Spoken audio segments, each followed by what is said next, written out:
En Égypte, le président par intérim Hadi Mansour vient de dissoudre la Chambre haute du Parlement. Il a aussi nommé un nouveau responsable des services de renseignement. Un peu plus tôt, de nouvelles violences ont éclaté au Caire. On compte au moins 3 morts et plusieurs blessés. Des partisans du président déchu Mohamed Morsi ont été atteints par balle alors qu'ils tentaient s'approcher du bâtiment de la garde républicaine où serait détenu l'ancien président.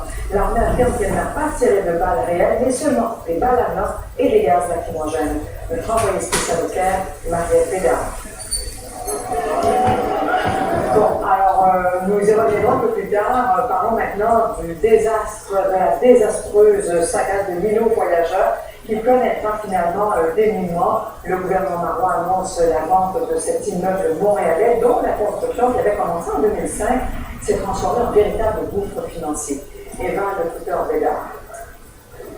Après des années d'incertitude, la saga de l'îlot voyageur, un gouffre financier créé par l'UQAM qui aura coûté aux contribuables québécois plus de 225 millions de dollars, semble avoir trouvé son dénouement, du moins en partie. La première ministre Pauline Marois a annoncé ce matin qu'un acquéreur avait été trouvé. Il s'agit du groupe Aquilini qui devient propriétaire des structures inachevées du stationnement de 600 places, des locaux de la gare de Montréal et des droits sur la superficie en vue de nouvelles constructions.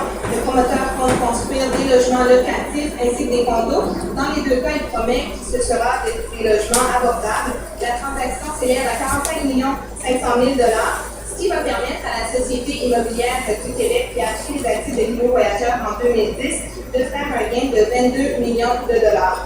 Une partie de ces gains, c'est un des autres aspects de l'annonce, va permettre de soutenir le projet qui a été mis de l'avant par Utile, l'unité de travail pour l'implantation de logements étudiants, un groupe formé d'étudiants et de finissants, entre autres en urbanisme, qui, il y a quelques mois, a proposé la construction de logements étudiants sous forme de coopératives. Le gouvernement va investir 2 millions de dollars dans ce projet. Ces logements ne seront pas construits cependant sur les terrains du voyageurs, mais bien dans le quartier latin, sur des terrains qui restent à déterminer. Finalement, le troisième aspect de cette annonce de ce matin, les activités d'exploitation de la gare de Montréal seront transférées à l'Agence métropolitaine de transport. Le gouvernement dit que ce transfert va permettre de consolider l'offre de transport en commun dans la métropole.